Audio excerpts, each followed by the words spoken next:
Gente, agora os Estados Unidos acharam mais um meio de aumentar a escalada e pretendem mandar também agora empresas militares privadas, gente.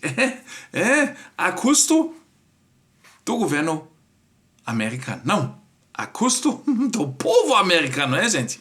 Os Estados Unidos estão a considerar permitir abertamente que empresas militares privadas americanas, chamada PMC, trabalharem na folha de pagamento do Pentágono na Ucrânia sob o pretexto de manter e reparar equipamento militar naquele país.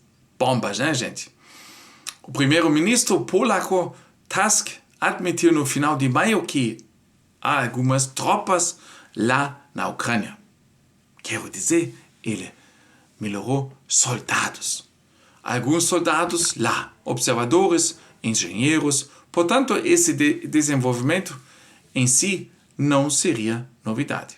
O problema dessa proposta, contudo, é que ela equivale a uma intervenção convencional parcial que corre o risco de normalizar o envolvimento cada vez mais aberto das forças ocidentais na Ucrânia. Cada vez mais também o povo vai se acostumando, né, que isso agora já está normal, né, que os primeiros soldados agem na Ucrânia, né? O presidente francês Macron reduziu recentemente a sua retórica sobre a autorização da intervenção convencional do seu país, provavelmente numa tentativa de reconquistar eleitores antes das próximas eleições antecipadas.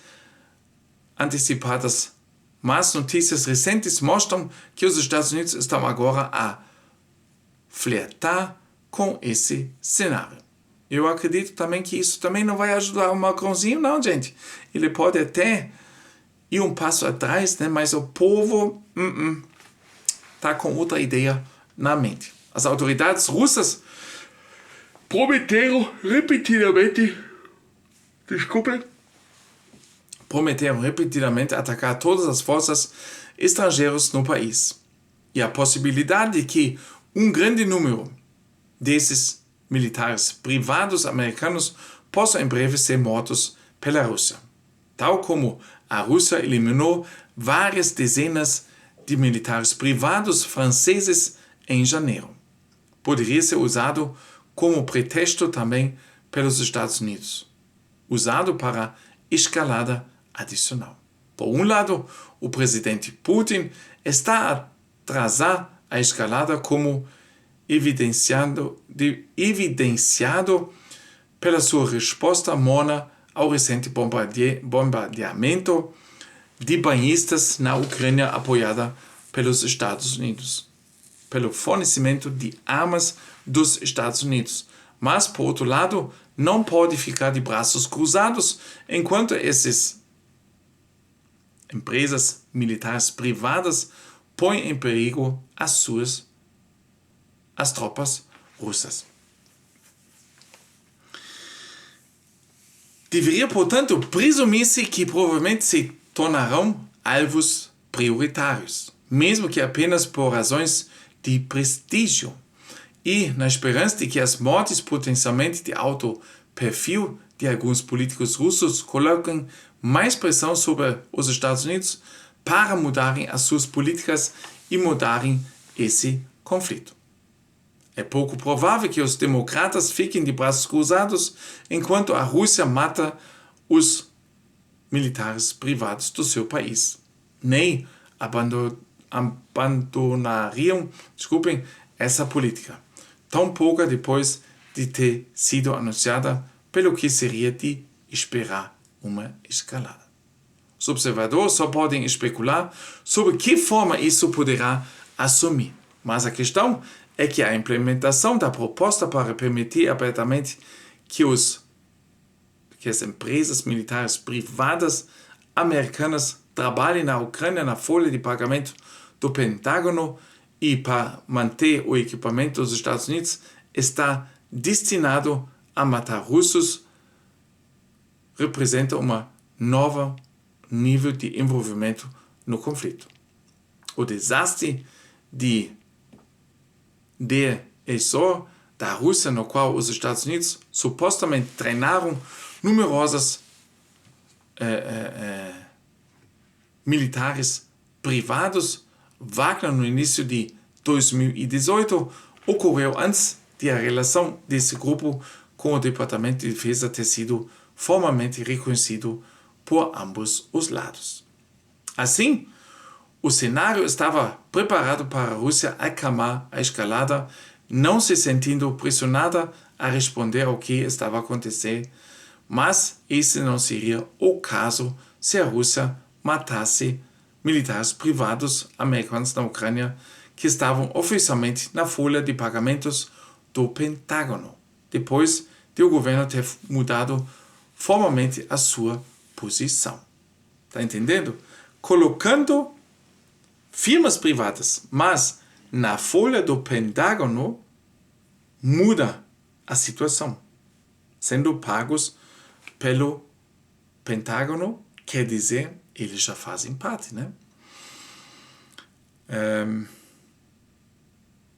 Tendo isso em mente, os Estados Unidos sabem, obviamente, onde estão a meter-se, mas a facção agressiva por detrás dessas propostas está a pressioná-la ainda mais para mostrar solidariedade para com o novo aliado do seu país. Em meados de junho foi dito: o Pacto de Segurança dos Estados Unidos com a Ucrânia é um consolo para a rejeitação da adesão da OTAN.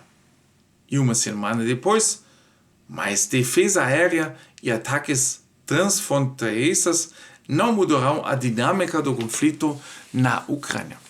Em resumo, o leitor pode ver que os Estados Unidos estão a desenvolver a sua política em relação ao conflito no sentido de uma nova escalada, a fim de compensar o fato de a Ucrânia não poder aderir à OTAN no futuro próximo. Nem a implementação de sistemas de defesa aérea adicionais, nem a autorização de ataques transfronteiriços dentro da Rússia sob o pretexto de dissuadir ou responder preventivamente às ameaças daquele país, nem a implementação aberta das empresas privadas pagas pelo Pentágono na área de conflito terão qualquer impacto significativo sobre sua dinâmica. A Rússia já venceu de longe a OTAN na sua corrida logística, guerra de atrito. Tanto que a Sky News informou no final de maio que a Rússia estava a produzir 3 vezes mais munição que a OTAN a 1/4 do preço. Tudo o que essas medidas fazem é forçar a Rússia a abandonar a sua restrição sagrada e finalmente responder a essas provocações. O que poderia então servir para justificar as medidas de escalada presumivelmente pré-planeadas dos Estados Unidos, que facilmente se somam às dos falcões dos Estados Unidos e poderiam superar a temeridade crise cubana. A última dessas medidas é a mais perigosa de todas, porque existe a possibilidade de a Rússia matar em breve dezenas de americanos, desencadeando a armadilha dos Estados Unidos para uma escalada mútua. A tendência é que a guerra por procuração entre a OTAN e a Rússia na Ucrânia continua a intensificar-se durante o verão, especialmente se essa política proposta for anunciada, arriscando uma terceira guerra mundial devido a um erro de cálculo se os Estados Unidos atacarem diretamente as forças russas no conflito. É claro que a facção comparativamente mais pragmática dos Estados Unidos poderia, em última análise, ganhar vantagem e frustrar essa política ou garantir que os Estados Unidos não reajam dessa forma se for necessário, mas isso não é um dado adquirido. Pois, bem gente, e no final vai ser assim que quem vai sofrer vão ser os europeus e a Ucrânia. Forte abraço, gente. Mão no coração. Até no próximo vídeo.